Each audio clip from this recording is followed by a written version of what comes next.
મંગલમ વક્ત્રમ મંગલકૃશપાદચલિતમ યસ્યાખિલમ મંગલમ સોયમ મંગલમૂર્તિરાશુ જગતો નિત્યમ ક્રિયાન મંગલમ.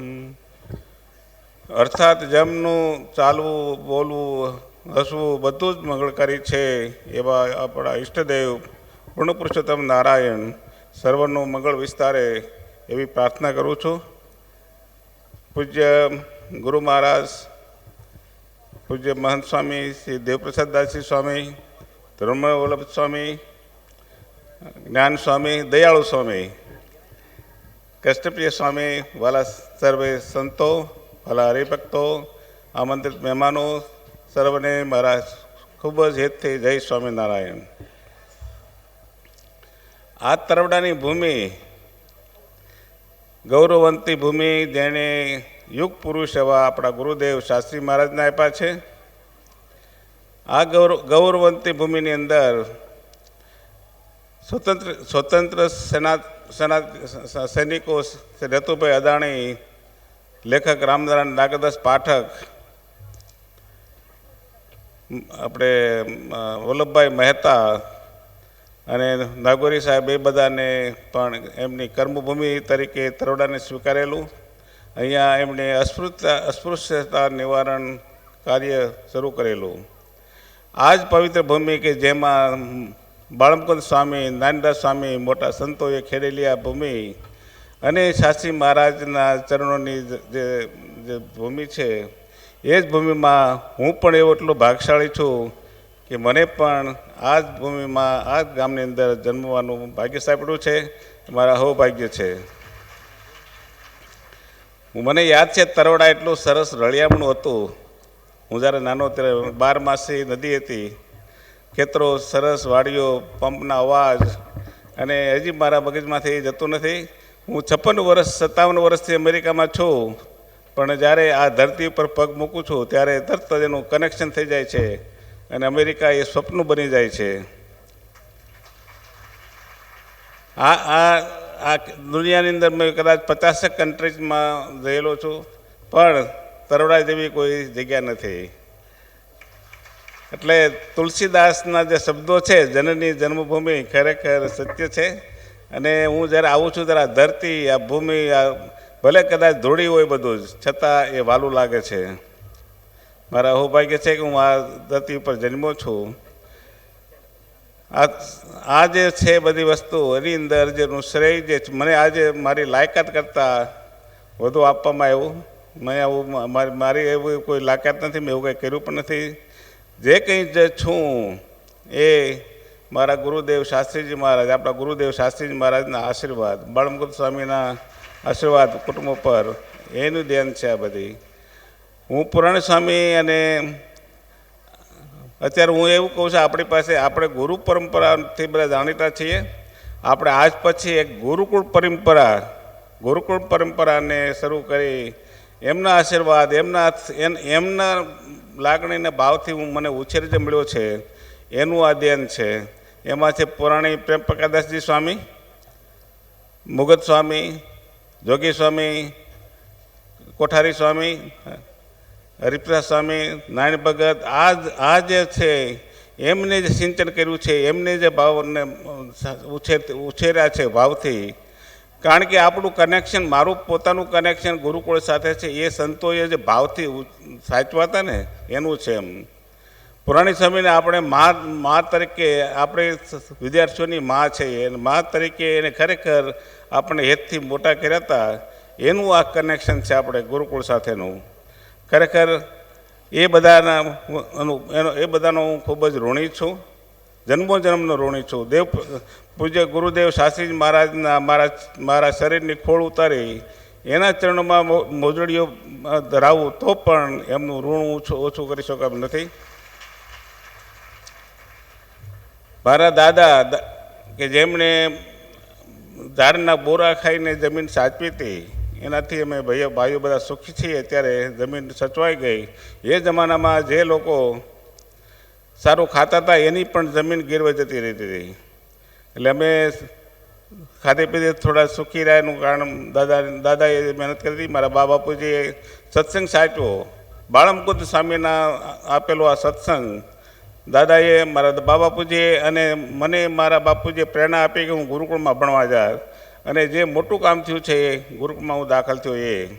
એટલે આ રીતે મારા જીવનની અંદર જે સત્સંગના બીજ રોપણ સ્વામીના જોગમાં આવ્યા, સંતોના જોગમાં આવ્યા. આ અત્યારે જે સંતો બેઠા છે બધા, અત્યારે ઘણીવાર હું વિચાર કરું, પરબતભાઈ છે, ભીમભાઈ છે, જીણાભાઈ છે, એના વખતમાં જે સંતો હશે, નંદ સંતો બધા, એમ આપણા જીવનની અંદર આ સમયે જે સંતો આપણને મળ્યા છે, આ નંદ સંતો છે આપણા માટે. અને મારા હૃદયની અંદર હંમેશા ભાવ એ જ રહેલો છે કે સંતો મારા માથા સાટે છે, અને એ મારા અત્યારના નંદ સંતો છે મને જે મળ્યા છે. એટલે આપણે દરેકના માટે આ જે મોટી જે વસ્તુ જે થઈ રહી છે, કારણ કે કમાવાનું છે, દરેકને 25 વર્ષ છે, 25 વર્ષમાં કોઈ થોડું ઓછું કમાય છે, કોઈ વધારે કમાય છે, પણ આપણને જે આ જે સત્સંગનો વારસો મળ્યો છે, ખરેખર આપણા માટે એક બહુ મોટી વસ્તુ છે. તરવડા ગુરુકુળ જે સંકલ્પથી શરૂ થઈને અત્યાર સુધી આટલે સુધી પહોંચ્યું, 25 વર્ષ થાય છે. ખરેખર મારો અંદરથી એટલો બધો મને આનંદ છે, અને એકદમ મારી છાતી ગદગદ ફૂલે એવું કહે ને એ રીતે. અહીંયા તમે કહો ભાઈ, અહીંયા પૈસાની પેટી ભરીને કોઈ મૂકી દઈએ ખેતરમાં, તો એનાથી ગુરુકુળ થઈ જતું નથી. આ સંતોની મહેનત છે, રાતને દિવસની મહેનત છે, અને એમનો શ્રેય છે એ કૃષ્ણપ્રિય સ્વામી અને સાથેના સંતોને જાય છે. બધા સંતોનો સપોર્ટથી એ વસ્તુ બની રહેલી છે.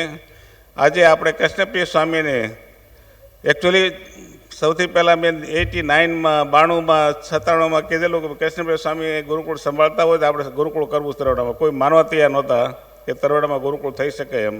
મારા પત્ની પણ માનવા તૈયાર નહોતા કે ગુરુકુળ થાય એમ. અને આ વસ્તુને સાકાર સ્વરૂપ આપવું એ કૃષ્ણપ્રિય સ્વામી આપેલું છે. આપણે બધા પોતપોતાના સ્થાન ઉપર ઊભા થઈ અને તાળીઓના ગગડાટથી કૃષ્ણપ્રિય સ્વામીને આપણે બીજું કંઈ આપી શકીએ એમ નથી. આપણે ભાવ આપીએ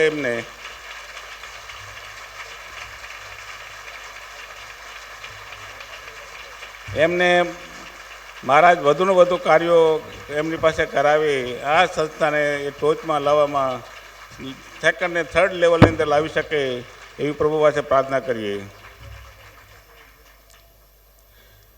આજે અત્યારે જે બુકનું વિમોચન થયું, પહેલી બુક આ બીજી બુક લખવાની અંદર એક જ આશય છે કે કોઈને મારા જ જીવન ઉપરથી 5 જણને જો પ્રેરણા મળે તો એ દાખલો સફળ થશે.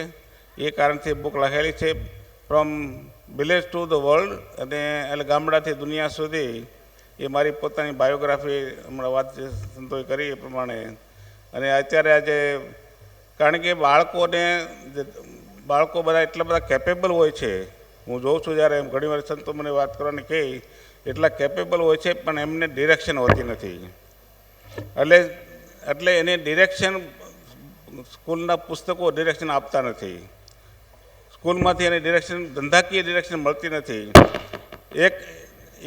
100માંથી 100 જણને બિઝનેસ કરવો હોય છે, 100માંથી 100 જણને કોઈની નોકરી કરવી નથી, કોઈની ગુલામી કરવી નથી. એ હ્યુમન સાયકોલોજી છે એમ.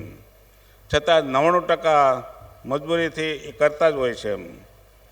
એટલે 99માંથી કોઈને આપણે 1%માં વધુ દાખલ કરી શકીએ એવા ભાવથી આ બુક લખેલી છે.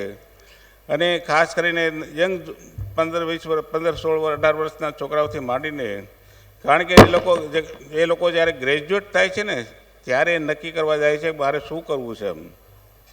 એની પાસે એટલો બધો અગત્યનો ટાઈમ હોય છે, 8મા 10મા ધોરણ કે કોલેજના વર્ષોમાં. એ લોકો જો નક્કી કરી લે કે મારે આ થવું છે, તો તમને કહું, બાય ધ ટાઈમ ગ્રેજ્યુએશન થાય એનું, ત્યાં લગીની અંદર એ જે કંઈ કેરિયર કરવા માગતા હોય એના માટે તૈયાર થઈ જાય છે. એમનું માર્ગદર્શન એ બાબતમાં માર્ગદર્શન આ બુકમાં આપવામાં આવ્યું છે. અને મને આશા છે કે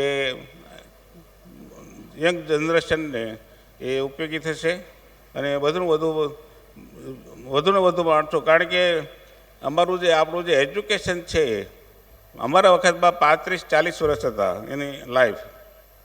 અત્યારે technology is moving very fast. એનાથી 15-20 વર્ષની અંદર જે ભણેલા છીએ, જે નોકરી છે, એ બીકમ્સ એબ્સોલ્યુટ. એટલે શું થાય, એની કોઈ કિંમત રહે. જુવાન છોકરાઓ નવા ગ્રેજ્યુએટ આવે,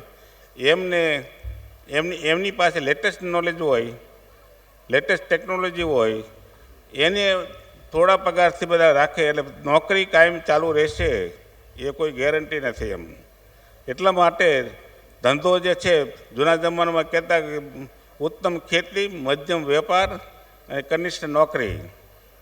હવે એ ખેતી તો કોઈ હમણાં ખેતી તો છે નહીં, પણ ખેતી એટલા માટે ઉત્તમ હતી કારણ એ સ્વતંત્ર ધંધો હતો, ફ્રીડમ હતી એમાં. પોતાના આજે ખેતર જવું છે કે નથી જવું, આજે મહેમાન ઘરે આવ્યા, હાલો ઘરે જતા રહીએ રળ છોડીને, એ જે વસ્તુ હતી એ ફ્રીડમ હતી, એટલા માટે એ ઉત્તમ હતી. પણ ધંધો પણ એવું ધંધો જે છે એ પણ એક ફ્રીડમનું સાધન છે. એને વહેલા મોડા તમને પોતાને જે અને તમે એક ધંધાદારી સફળ ધંધાદારી થાય તો એ અનેકને પોષણ આપી શકે છે, પોતાના કુટુંબને, સંસ્થાને. હવે મારે આપણે અહીંયા ભૂતપૂર્વ વિદ્યાર્થીઓ બહુ જ બધા જે સંખ્યા સ્વામીનું પૂછતો તો ઘણા આવેલા છે. એને અનુલક્ષીને મારે કહેવાનું એટલું છે કે તમે જે સંસ્કાર અને જે મળ્યું છે તમને અહીંયા ગુરુકુળમાંથી, તમારા ખરેખર અનેક જન્મના પુણ્ય ઉદય થયા હશે.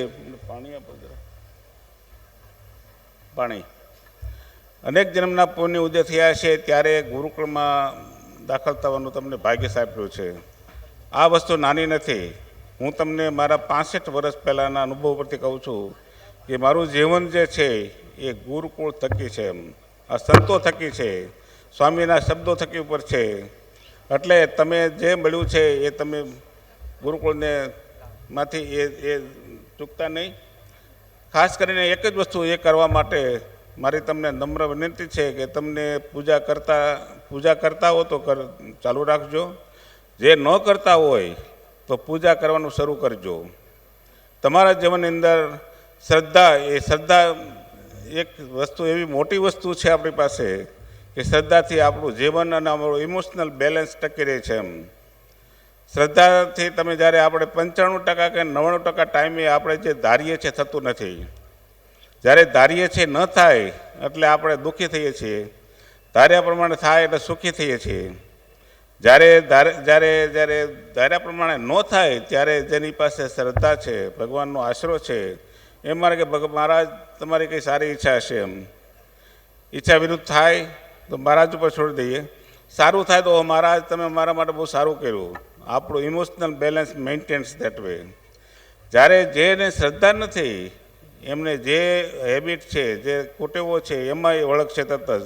દારૂ પીતો હોય છે, વધારે દારૂ પીશે સારા સમાચારમાં અથવા નરસા સમાચારમાં. બીડી પીતો હશે, 2 ઘૂંટ વધારે મારશે, સારું થશે તો પણ અને નરસું થશે તો પણ. એટલે શ્રદ્ધા એ એક એવી મોટી વસ્તુ છે કે તમારું બેલેન્સ જાળવી રાખે છે જીવનની અંદર. અને મારો પોતાનો પર્સનલ અનુભવ છે કે જીવનમાં અપ્સ એન્ડ ડાઉન દરેક જે વડીલો બેઠા છે અહીંયા બધાને ખબર છે કે સીધી જીવન એ સીધી લાઈન નથી, એ ઉતરાણ ચઢાણવાળું છે. એની અંદર તમને હોલ્ડ કરી શકે તો શ્રદ્ધા છે. તો તમે શ્રદ્ધા ભગવાનના જે શ્રદ્ધાના બીજ તમને મળ્યા છે એમને તમે સાચવી રાખજો. એ મોટી વસ્તુ છે જીવનની અંદર. અને સંસ્થા સાથે જોડાયેલા રહેજો. મને અત્યારે હું અમેરિકામાં, હું 10,000 માઇલ દૂર છું, અહીંયા પણ સંસ્થા એ મારી છે અને હું એનો છું. એમ એ જે ભાવના છે એ તમને જીવનની અંદર એક સપોર્ટ મળશે તમને. એટલે તમે સંસ્થા અરે તમારા બાળકોને સંસ્થા સાથે લાવતા જજો. અહીંયા દર વર્ષે એક વખત એનો ભૂતપૂર્વ સંમેલન થતા હોય કે જેમાં બધા ખાસ આવજો અને તમારા બાળકોને પણ જોડેલા રાખજો. ખરેખર તમારા જીવન ધન્ય બની જશે. પૈસા તો મહારાજની ઈચ્છા છે ગમે ત્યારે મળશે જ. હું અમેરિકા જવા નીકળ્યો ત્યારે સ્વામીએ મને કીધેલું કે વ્યવહારની ચોખવટ રાખજે. મારું આખું જીવન એ શબ્દો ઉપર ગયેલું છે. તમને પણ હું એ કહું છું કે તમને આપણે કોઈને આગા પાછું કરીએ, પેલું કરીએ, કેટલો સમય કરશો? એમ ચોખવટથી જે તમને અંદરની શક્તિ જે મળે છે એ તમારા વ્યવહારની ચોખવટથી મળે છે. તો એવું રાખજો તમે. એવું કહીને હું વિરમું છું. બધાને જય સ્વામિનારાયણ. મને આજે મારું જે સન્માન છું એ મારી લાયકાત કરતાં વધારે છે. હું મારું એવું મોટું કાર્ય કંઈ છે નહીં. હજી મને એમ જ છે કે મને કંઈ ખબર પડતી નથી. અને આ બુકો લખું તો ખબર નહીં મહારાજ અને સ્વામીના આશીર્વાદથી કંઈ ને કંઈ નવા જે મહારાજ પ્રેરણા આપતા હોય છે, કાર્યો થતા હોય છે, એ મારું કંઈ નથી, સ્વામી અને મહારાજના કૃપાથી થાય છે. એટલા માટે આપ સર્વે મારી પર રાજી રહેજો અને દરેકને મારા ખૂબ જ હૃદયથી જય સ્વામિનારાયણ.